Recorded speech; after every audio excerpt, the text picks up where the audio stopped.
Aquarius, hi! Welcome to Mr. Queen PH at ito ang inyong weekly reading for April 28 to May 4, 2025.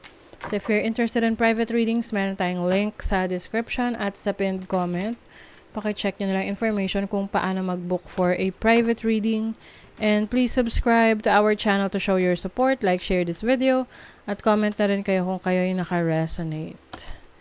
Okay. So, you have the strength. Maaaring magpapalakas ka ng katawan mo. Pwedeng meron kang gagawing activities na you will be more physically fit. Exercise, ganyan. Strength training, punta ka ng gym. This can also be your lakas ng loob, no? Stability, endurance, stamina. Also have good cheer. Meron ditong parang ngayong week na to kayo ay gagala, lalabas with your friends. Pwede ring unexpected to na lakad. Kasi maaring someone is feeling down. Pwedeng ikaw to or yung person mo, tapos kung sino yung feeling down, nalulungkot, yung the other person is siya yung mag-cheer up doon sa other person. So, pwedeng ikaw yun or the person that you're dealing with. You also have the courage, lakas ng loob. Nasimulan, gawin na yung mga plano mo. Maaring yung iba sa inyo, importante ang number 7. Number 7 is also about learning. May curiosity rito. So, you are curious about knowing something. So, pwedeng ikaw ay mag-aaral, magre-research, self-study para sa isang bagay na nag-i-interest ka. Interesado kang malaman. You have the King of Cups. So, some of you are dealing with a water sign, Cancer, Scorpio, Pisces, Taurus or Libra. Ooh! Yung iba sa inyo, meron kayong admirer. Pwedeng boss mo to. Or someone who is older than you. Or pwedeng meron kayong age gap. Kasi nakikita ng person na to sa'yo na yung lakas ng loob, kumbaga yung paghanga sa'yo ng taong to is hindi lang sa panlabas na anyo, but also what's inside of you. Malakas ang energy ng Taurus. Tapos may Scorpio din. Okay, so there is a change, a transformation. Pwedeng meron kang i-assume na bagong opportunity or pwedeng bagong posisyon sa trabaho or posisyon sa negosyo mo na kung saan ikaw yung boss, ikaw yung mag-handle ng maraming tao. So, pwedeng ikaw ay magiging leader. So, merong leadership role para sa'yo. Also, the Death card, this is transformation. This is a major transformation for some of you. Lalo na Aquarius, kung kayo ay Aquarius rising or kahit nasaan yung Aquarius sign ninyo. Because Pluto is retrograding in Aquarius, no, sa May 4. Maaring meron ditong a very powerful change para sa iyo So, pwedeng may ma-acquire kang power, meron kang ma-acquire na strength, authority. Some of you sa negosyo to. Yung iba naman, this can be sa work na parang mas napapansin ka sa trabaho, mas na-embody mo yung leadership qualities. Kaya maaring yung iba sa inyo mapapansin kayo ng higher ups ng mga nakakataas.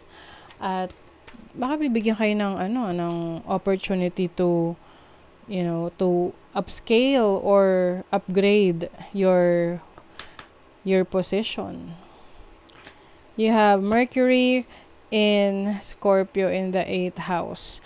Alam nyo, kapag kayo ay napapansin, kapag kayo ay nabibigyan ng atensyon, hindi nawawala ang mga taong maaring mainggit sa inyo.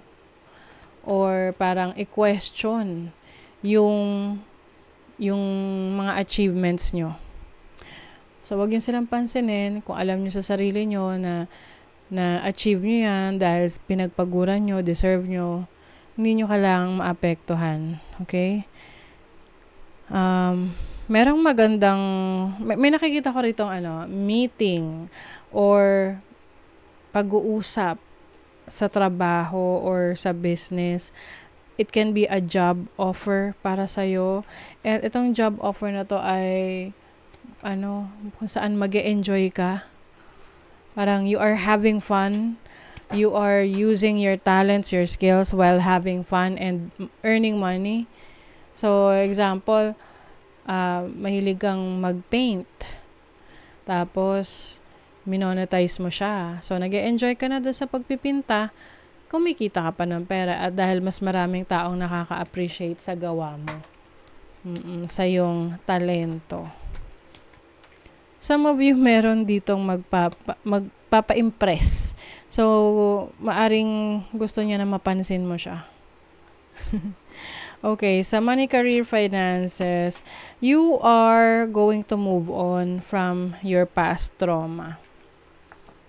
Kasi pwedeng nagkaroon ka ng bad decisions pagdating sa pera mo, na mali ang iyong paggastos or meron kang nilabas na pera na hindi na nakabalik sa'yo. It can be an investment. But I think hindi yan yung pipigil sa'yo para mag-try pa rin at sumubok pa rin ng ibang opportunities. Which is tama naman, 'di ba? Hindi porket nagkamali ka, hindi ka nasusubok ulit. 'Di ba? Ang importante kasi natuto ka dun sa pagkakamali mo. At yun yung gagamitin mo sa mga susunod mong actions.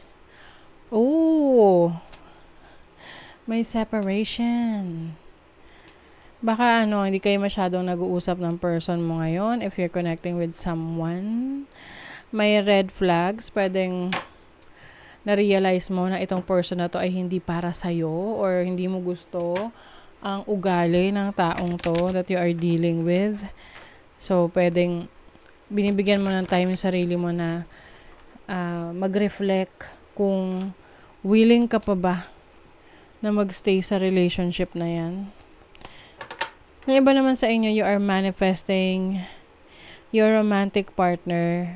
Kaya lang minsan, minamadali natin. Tapos hindi na natin napapansin yung red flags. Or, napapansin natin pero wala tayong pakialam. Okay, divine timing. Good things come to those who wait. Yes. So, darating sa'yo, yung para sa'yo, iwasan mo na ma-frustrate sa mga bagay na hindi pa nangyayari. Kasi, what is meant for you will find you. Okay? So, that is your reading, Aquarius. Thank you so much. See you again.